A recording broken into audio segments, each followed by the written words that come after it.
দেশের লোক রমজান মাসে রোজার গুরুত্ব দেয় না, গুরুত্ব দেয় শবে বরাতে। এই আসছে খালি দেখে নেবেন জিলাপি হুজুরগুলোর বাড়াবাড়ি খালি মোবাইলে, গাল আমাকে কাল থেকে শুরু করবে। হ্যাঁ, আর আগে বলতে হুজুর নামাজের নিয়ত কি করবো? আমি তুই নিয়ত কর, আমি মরবো কালকে। এমনি নামাজ পড়ে না, ও শবে বরাতে নামাজ পড়বে। শবে বরাতের হালুয়া রুটি নিয়ে মারামারি করবে, কিন্তু ফরজ রোজা নিয়ে মারামারি না। ঠিক বললাম না ভুল বললাম? শবে বরাতের হালুয়া রুটি নিয়ে মারামারি। শবে বরাতের দিনে মসজিদে এলান হচ্ছে, আসসালামু আলাইকুম, আগামীকাল শবে বরাত, আজকে ভোরে ভাত খাবেন, কালকে একটা রোজা রাখবেন। এলান হয় না? হয় না? আচ্ছা, কেউ যদি রোজা না রাখে গুনাহ আছে? যদি কোনো বাপের বেটা মৌলবি বলে গুনাহ আছে, তো আমি এইখান থেকে তার জুতোর মালা পরে যাব, আর যদি প্রমাণ দিতে পারে। আর যদি না দিতে পারে আর আমার সঙ্গে টক করলে, তাকে জুতোর মালা পরিয়ে দিয়ে যাবো ইনশাআল্লাহ। তাকে নিয়ে আসুন বাপের বেটা মৌলবিকে, আমি বলে যাচ্ছি। ফোন করে বলতে যে নামাজের নিয়ত কি করবো? আমি তুই নিয়ত কর, আমি মরবো কালকে। এমনি নামাজ পড়ে না, ও শবে বরাতে নামাজ পড়বে। হ্যাঁ, এই শবে বরাতের দিনে কলকাতা, মিটিয়াবুরুজ, খিদিরপুর, গার্ডেন রিচ, হাওড়া, 224 পরগনা, হুগলি যারা থাকে তারা জানে, সারা রাত গুটকাখোরগুলো ঘুরে বেড়ায়। কারা বললাম? গুটকাখোর, গুটকা খায় আর বাইক নিয়ে ঘুরে বেড়াচ্ছে। আর আমাদের সরকার কলকাতার পুলিশকে বলে দেয় আজকে রাতে কিছু করো না, ওরা যা পাচ্ছে করুক, হেলমেট ফেলমেট কিছু লাগে না, হারাম কর গুটকা খাচার লুঙ্গি পরে গাড়ি চালাচ্ছে। আর মাঝে মাঝে গিয়ে দাদর কবর জিয়ারতকে যায়। ফেরেশতারাও চিন্তা করবে তুই কবর আয়, তারপর তোকে গুটকা খাওয়াবো। হ্যাঁ, কিছু আর ফজরের পর থেকে আর নাই। বলছে তুই কত পড়লি বে? বলছে আমার 40 রাকাত নামাজ হলো। আর বলে ইমাম সাহেব ঘুমাচ্ছিল। ইমাম সাহেব তোদের মতো মুসল্লি লয়, তুই আর ফজর থেকে নাই। তারপর দিন শুনেলেন, আচ্ছা বলুন তো, কেউ যদি ইচ্ছাকৃতভাবে রোজা ছাড়ে, সারা জিন্দেগি রোজা রাখলে একটা রোজার মসুল দিতে পারবে না। কিন্তু আমাদের দেশের লোক রমজান মাসে রোজার গুরুত্ব দেয় না, গুরুত্ব দেয় শবে বরাতে। এই আসছে খালি দেখে নেবেন জিলাপি হুজুরগুলোর বাড়াবাড়ি খালি মোবাইলে, গাল আমাকে কাল থেকে শুরু করবে। হ্যাঁ, আর আমি তো গাল খাওয়া বক্তা, অসুবিধা কিচ্ছু নাই, গাল যত পারবে দাও। কিন্তু তুমি কবে বলেছ রমজান মাসে? অথচ এলান করা দরকার ছিল, ভাই আসসালামু আলাইকুম, উঠে পড়ুন, আপনারা শাহরি খেলেন।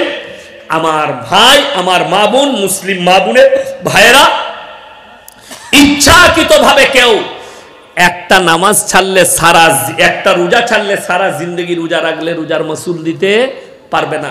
এই এলান কোনো মসজিদে হয় কোনোদিন? কথা বলেন, কোনোদিন হয় না। কিন্তু শবে বরাত নিয়ে এরা মারামারি করে। 3 দিন আগে থেকে গ্রামে বোম ফাটছে, মনে হচ্ছে যুদ্ধ চলছে। 3 দিন আগে থেকে দাদিকে পয়সা দিয়ে দিয়েছে। কেন? এই জন্যই বোম ফাটাগা, তোর দাদু কবরে ঘুমিয়ে গেলে জেগে যাবে।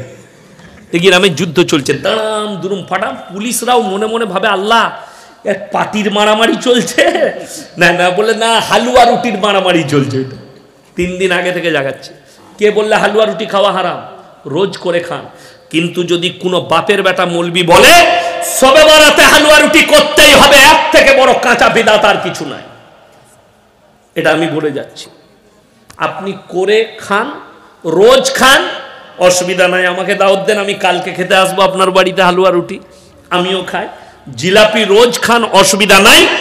কিন্তু আপনি যদি মান্যত করেন খাজা বাবার নামে 1 কিলো জিলাপি দেবো, মাজারে নিয়ে যান, আমি বলে যাচ্ছি হারাম। তোমরা এতগুলো প্রশ্ন নিয়েছ। মাননীয় হুজুর সাহেব, মেয়েদের প্যান্ডেলের টিভি দিয়া চলবে কি না? হুজুরদের টিভি দিয়া না দিয়া দুটোই সমান, তাই না? পর্দা ফালতু জিনিস।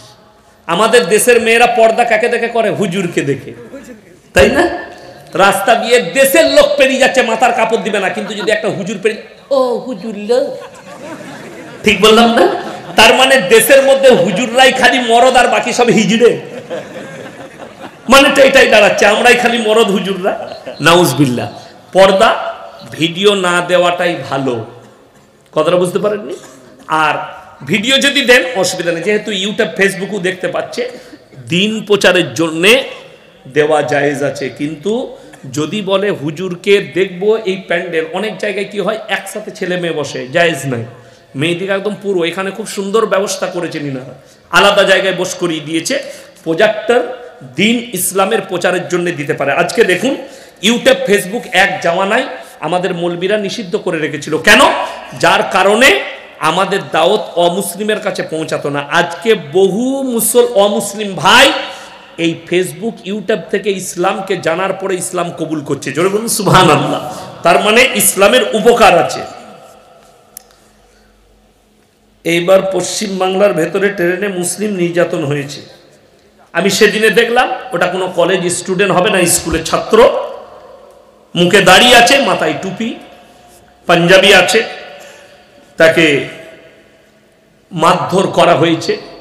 দেখুন, আমি একটা কথা বলেছি কালকে, আজকে আবার বলে যাই, সব সময় শুয়োররা দেখবেন গ্রুপে শিকার করে, অনেকগুলো শুয়োর এক কাছে হয়ে একটা শিকার করে।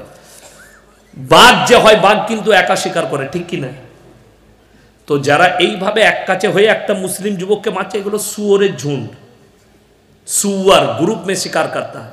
अगर दम है तो एक मर्तबा अकेला बेलडांगा में आके शिकार करके दिखा, दमकल में आके दिखा, कालिया चौक में आके दिखा, तब पता चलेगा तू शेर है।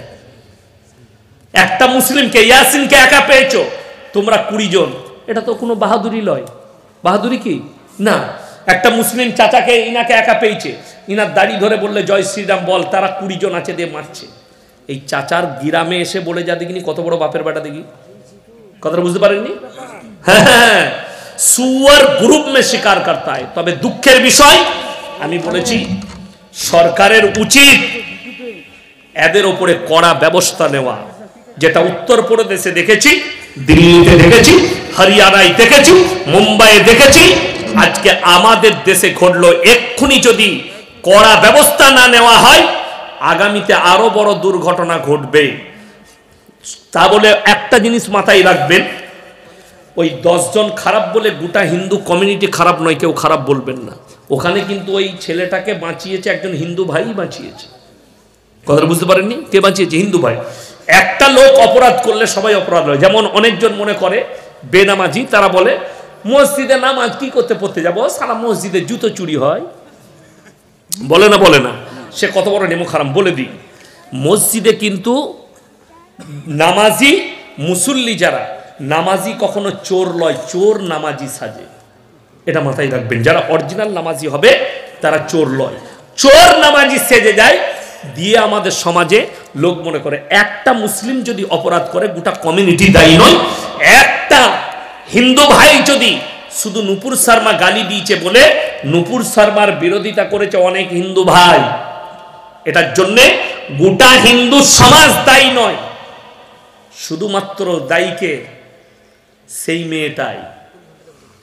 অসুবিধা নেই, যে যা বলছে বলুক, আমি তো আমার বক্তব্য বেরিয়ে গেছে, আজকে আবার বলে দিচ্ছি। আল্লাহ নবী সাল্লাল্লাহু আলাইহি সাল্লাম মা আয়েশা সিদ্দিকা রাদিয়াল্লাহু তাআলা আনহাকে 6 বছর বয়সে বিবাহ করেছে। কত বছর বললাম? 6 বছর। সংসার শুরু করেছে 9 বছর বয়সে। এইটা হচ্ছে বেঈমান কাফেরদের তহমত যে নবীজি কেন 6 বছর বয়সে বিবাহ করলেন। আমি তাদেরকে অনুরোধ করব, ভারতের ইতিহাস খুলে দেখো। ঈশ্বরচন্দ্র বিদ্যাসাগরের মতো পণ্ডিত লোক যেদিনে বিবাহ করেছেন ওনার স্ত্রীর বয়স ছিল 8 বছর। বঙ্কিমচন্দ্র চট্টোপাধ্যায় যেদিনে বিবাহ করেছেন ওনার স্ত্রীর বয়স ছিল মাত্র 5 ইয়ার্স, 5 বছর। এইরকম আমার কাছে 10টা মনীষীর নাম আছে ভারতের। কবিগুরু রবীন্দ্রনাথ ঠাকুর যেদিনে বিবাহ করেছেন ওনার স্ত্রীর বয়স ছিল 11 বছর। আমি ওই হারামের আওলাদ দিকে বলবো, এদের জন্য কি বলবে তোমার মুখ থেকে আমি শুনতে চাই। কথাটা বুঝতে পারেননি? তুমি শিক্ষিত, আর যদি মুসলিম যুবক কোনো শিক্ষিত হয়ে থাকে তাদেরকে অনুরোধ করবো, দেখুন বেঈমান কাফেররা ঠান্ডা মাথায় এমন একটা কাজ চালিয়েছে, আপনি আমাদের মতো মৌলবীকার পরোয়া করেন না। কিয়ামতের দিনে বুঝতে পারবেন এই মৌলবীদের দাম কত। তারা এখন ভারতবর্ষে মুসলিম হোক, হিন্দু হোক, খ্রিস্টান হোক, দলিত হোক, আদিবাসী হোক, সকল মহিলাদের 100টার মধ্যে 98টা মেয়ের পেট ফেরে বাচ্চা হচ্ছে। ঠিক বললাম না ভুল বললাম? যার নাম দিয়েছে সিজার। ডাক্তারকে জিজ্ঞেস করুন, ডাক্তার বলছে এটা আধুনিক যুগ, বাচ্চা সুস্থ থাকবে, মা সুস্থ থাকবে। আগেকার মানুষ বাচ্চা প্রসব হতে গিয়ে মারা যেত। এটা কতটা ঠিক আপনারা বলুন তো? আপনি যদি একটা মুসলিম হয়ে বলেন আগেকার মানুষ বাচ্চা প্রসব হয়ে মারা যেত, আপনার ঈমান দুর্বল। কেন? সকলে বলুন মৃত্যু কার হাতে? তাহলে আপনি বিশ্বাস করছেন ডাক্তারের কথায় যে নরমালে বাচ্চা হলে মানুষ মারা যেত? মিথ্যা কথা, ধোঁকাবাজি, প্রতারণা। তারা বলছে এটা আধুনিক যুগ। আচ্ছা আপনি বলুন তো, আপনাদের এখানে আপনার বাড়িতে, আপনিও আধুনিক যুগে, আমরা আধুনিক যুগে আছি না নাই? আর এখন আমাদের সমাজে যে ছাগল, গরু, কুকুর, বিড়াল আছে, এরা কোন যুগে আছে? এরাও তো আধুনিক যুগে। বিড়ালের 6টা বাচ্চা হয়, সিজার করতে হয় না। ছাগলের 3টে বাচ্চা হয়, সিজার করতে হয় না। গায়ের 1টা বাচ্চা হয়, সিজার করতে হয় না। শুয়োরের 14টা ছানা হয়, সিজার করতে হয় না। আপনার বিবির একটা ছোট্ট বড় বাচ্চা হবে, বলছে পেট ফাটতে হবে। কথাটা বুঝতে পেরেছেন না পারেননি? আমি গুদা বাংলায় বয়ান করছি যাতে আপনার ব্রেনে ঢুকে, যারা কত বড় মেহনত চালিয়েছে আপনার বিরুদ্ধে, চক্রান্ত চালিয়েছে, আর তারা কামিয়াবি লাভ করেছে। আর আপনার কাছে কামিয়াবি নাই কেন? আপনি খালি মনে করেছেন মাদ্রাসায় পড়িয়ে খালি ছেলেদিকে হাফেজ মৌলবি করতে হবে। কে বলল? আপনার ছেলেকে একটা ভালো ডাক্তার করুন, যেন ইসলামিক জ্ঞান থাকে। আপনার ছেলেকে হাফেজ হয়েছে, তারপরে ডাক্তার করুন, প্রফেসর করুন, ইঞ্জিনিয়ার করুন, অসুবিধা নেই। কে বলল আপনার ছেলে মৌলবি হবে, ডাক্তার হবে, আপনার ছেলে প্রফেসর হবে, ইঞ্জিনিয়ার হবে? আমি যখন গুজরাটে পড়াশোনা করি, আমার একজন সাথী ছিল থাইল্যান্ডের, আশরাফ থাইল্যান্ডি। তো আমার খুব ক্লোজ বন্ধু ছিল, পাশাপাশি ক্লাসে বসতাম। আমি তাকে সবক পড়িয়ে দিতাম, আমাকে সবক শুনিয়ে তারপরে উস্তাদকে শোনাতো। সে বিরাট বড় লোকের ছেলে। তখনকার বাজারে আমি তার দেখেছি ফারারি কোম্পানি গাড়িতে চেপে পড়তে আসতো, নিজস্ব ফ্ল্যাট কিনে দিল বাপ, সুরাটে আসতো। আমাকে মাঝে মাঝে দামি হোটেলে খাওয়াতে নিয়ে যেত বৃহস্পতিবার ছুটির দিনে। আমাকে বলতো রোড পে খাড়া হো না, হাম গাড়ি মে बैठा लेंगे। আমি ছুটি নিতাম, গাড়িতে চাপচাম, দামি দামি হোটেলে নিয়ে যেত খাওয়াতে, দামি দামি হোটেলে। আমার খুব ক্লোজ বন্ধু ছিল।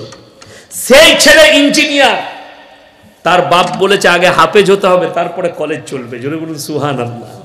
আগে হাফেজ হও, তারপরে তুমি ডাক্তার হবে, ইঞ্জিনিয়ার হবে, ব্যবসায়ী হবে, যা হবে হবে, হাফেজ হতে হবে।